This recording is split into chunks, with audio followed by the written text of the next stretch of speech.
switching to a different topic now, Nick. Steph Curry has been an amazing run lately. There's no question that he shouldn't be amongst the favorites to win MVP this year. He's closing in on top 5. My question to you is, Nick, in my opinion, I think also that CP3 should be on the list for top 5 in MVP standards. He should be on the list. But my question is to you, above who? Above who? I'm not gonna say the list right now, but I think he should be. I think there's okay. If Steve Nash could have won it over Kobe Bryant and Shaq, and those guys had ridiculous numbers, I don't see why CP3 can't win it this year. You cannot compare year to year MVPs. That makes no sense whatsoever. I don't know why you just said that. That makes sense. You cannot compare year to year. Steve Nash's numbers were not better than Shaq's numbers. They were not Steve's better than Kobe's Nash, numbers. The only reason why. And how good was his team? How good was Steve Nash's team in the regular season? That's the only reason why he won it over Kobe and Shaq. What do you mean? That's the only reason. That's a reason. That's a good reason. Chris Paul doesn't have the best team in the NBA though. His team right now is the second best team in the Western Conference. Yeah, they're 41-16. Okay, they have not made the playoffs since 2009, 2010. You said this year. That's nothing to do with that. This year, but I'm just talking about history right now. The history of that has nothing to do with that. The year that he gets on the team, this team is now in talks of could possibly win a championship. Who has talked about them winning a championship? You said that? Because if you said that, that means they're not going to win it. Because you don't know basketball. They're obviously favorites right now. They're the favorites to win the NBA championship. Not the favorites, but they're obviously one. They're one of the favorites. They're one of them. They're one of the favorites to win it. Oh my gosh! All right, so you're trying to tell me that? Don't get me wrong. He's had a great impact. Okay. But do you believe that he's had a bigger impact on his team than Steph Curry has had on the Golden State Warriors? On the Golden State Warriors right now? Yes, right now. In this season. Right now. Yes. Well, my only thing about this is that this season is the only season that we're able to see Steph Curry without Klay Thompson. We haven't usually seen Steph Curry like on a solo run. This is the first year that we're actually seeing Steph Curry as the man in Golden State. All right? No, it's not. Okay, so please tell me he has 2 MVPs, and you're trying to tell me this is his first season as the man? No, but like those seasons, he still had Klay with them. You said I get that. No, you don't get that. You don't get that. This year, you don't. I'm saying that this year, this is the only time that we're seeing Steph Curry as the solo. Like he's the solo guy. Like there's no one else on the team that's like even close to him. You know, at least with Klay there was at least someone else there. You know, not better than Steph, obviously not. But at least he was still there as that next superstar. This is the first year that Steph is really, really like leading this team. Okay. Like he's like the front, like he's like the leader on this team, right? So my thing is, you could say Draymond's the leader, but that's a different argument. Okay. My thing is, CP3 has been doing this. Has been doing what? Huh? Has been doing what? What do you mean? Being the face of a team and taking them to into the playoffs. So you're trying to now I'm happy you said that. You brought up how Steph Curry had Klay Thompson and Steph and Klay. Nobody would argue Klay's better than Steph. Yeah. There's plenty of people that can argue that right now Devin Booker is better than Chris Paul. So, but Devin Booker couldn't take the Suns. Devin Booker is still a young player though, and the year that did they not show prom? Okay, first of all, it's literally a process. Like, hold on. It's a process.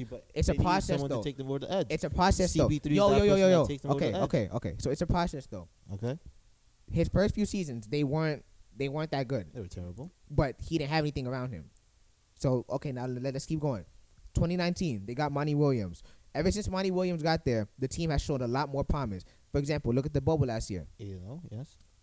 Before the bubble, I wouldn't say they were bad, but they were decent team. They were a decent team. They were missing something. Yeah. But when you go 8-0 on the bubble without Chris Paul, right? Chris Paul, you're trying to tell me that is that not showing true or false? Is that not showing promise already? Are they not going the right direction? Because going into the off season, going into the off season, everybody's saying now, wait, maybe the Suns can make some noise.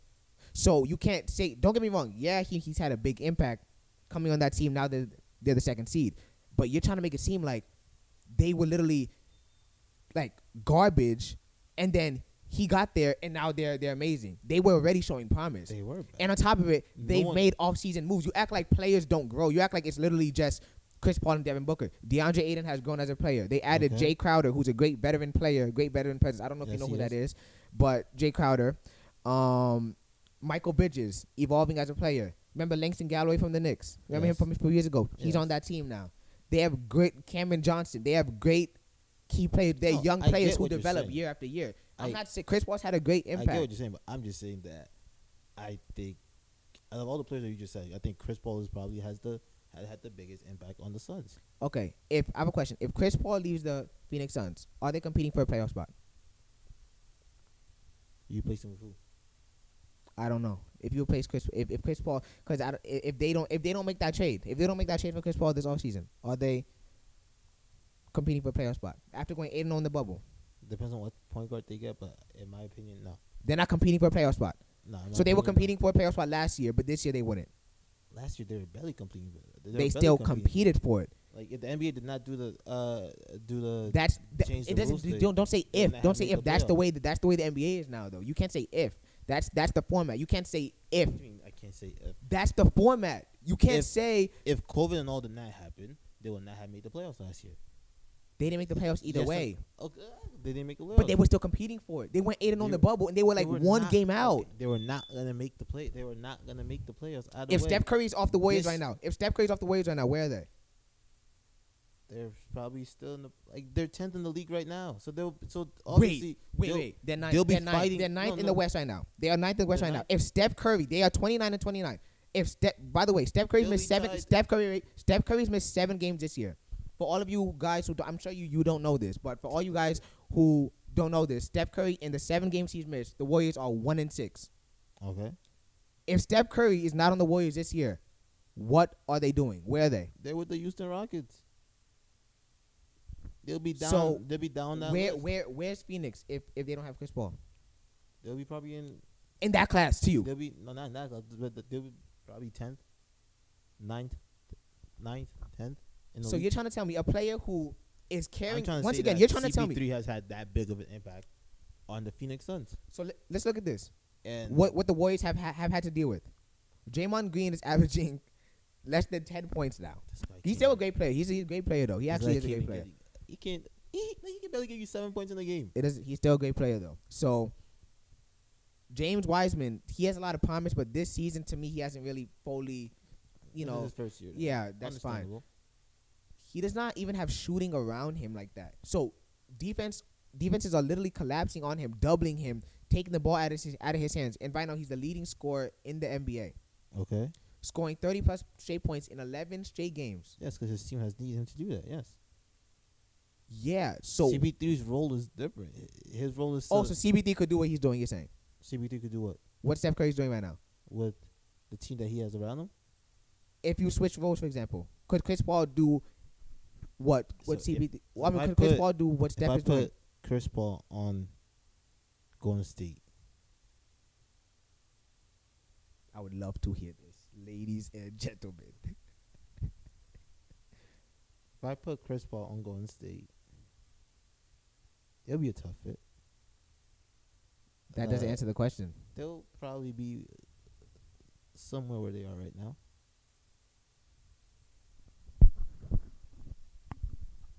So they would be so you don't really feel like there's a big difference between them, the two players then?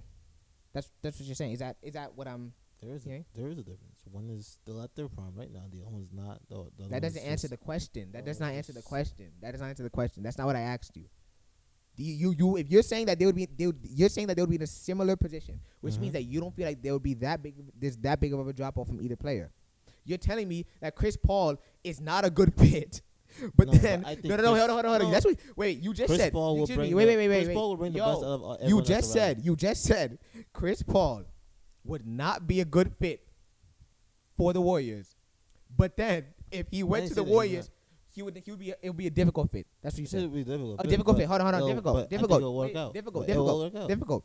You said okay. You said it would be a difficult fit. So it would be a difficult fit, but yet they would be in a similar position in your opinion as they are with Steph. It's tough, but I think CP3 can make an argument. You don't believe that? I think you can make an argument for CP3. I think CP3 should be MVP. Wow. Wait, what? I think, once again, CP3 should be MVP of this league. Oh, my gosh. Oh, my God. He just said Chris Paul should be the MVP. Oh, my gosh. Over Joel Embiid. Oh, my gosh. Oh, my gosh. Oh, my gosh. I think, once again, CP3 should be MVP. Oh, my gosh. Wait, you just said over Joel Embiid. I'll say it one more time. I think CP3 should be MVP. So can I just give you a few names, and I just want you to tell me. Like, I just want to make sure. You can say. I just want to make sure. You can say names. Joel Embiid, number 1 in the East. You want to go back to standings, right? So number 1 in the East, Joel Embiid. Okay. That's that, but that means nothing. Continue. When they have a better record. Okay. So Joel Embiid, Jokic. Okay. They have a better record than Jokic, right? Yeah, but they have. Oh, wow. Giannis. Continue. Wow. You know, it's people like you. People are just. Once again, people don't appreciate. If Steve Nash was able to win it, stop comparing it to year to year. But twice, it's not year to over two guys that were clearly the best player, the best players in the league back then. Then why can't CP3 win it now? Steve, you need to stop comparing it year to year. That makes no sense. You have to stop doing that. Because you're basing it off standings. You're saying your argument for Chris Paul is about how well his team's doing. Joel Embiid's team is first in the East, so why is he not the MVP then? How is Chris Paul higher than him when Joel Embiid is on a better team? Well, I'm just looking at from the fact that this team was barely a playoff team. This team has not been a playoff team for the past 10 years. Wow, bro. And then the guy comes on this team, and now the team is second in the Western Conference Finals. I think it's over. The discussion is over about. Wait, you think he should be like? No. I think this discussion is over. You're wrong. I think, you know what? Hopefully the NBA is not rigged and they actually do vote him at least top 3. He won't even make All NBA first team. I'm not laughing. Okay. I'm not laughing. He won't make All NBA first team. He'll make second. I would say second team. He's not having a better season than Steph Curry. He's not. Oh, we can question that. The stuff you say, bro. He just said Chris Paul is the MVP, bro. 41-16, 29-29. And compare the teams. Which one you like? And compare the teams. Just like you said, you literally just said Klay Thompson is out. So what do you mean? Like, why are you comparing the records when you just said the second best player is out? You just said that. And you're going to go compare the records. CP3 for MVP. Wow. Thank you guys for watching. Please make sure to like, comment, and subscribe, and click the bell to stay tuned for future content. The link to our socials will be down below. Stay tuned.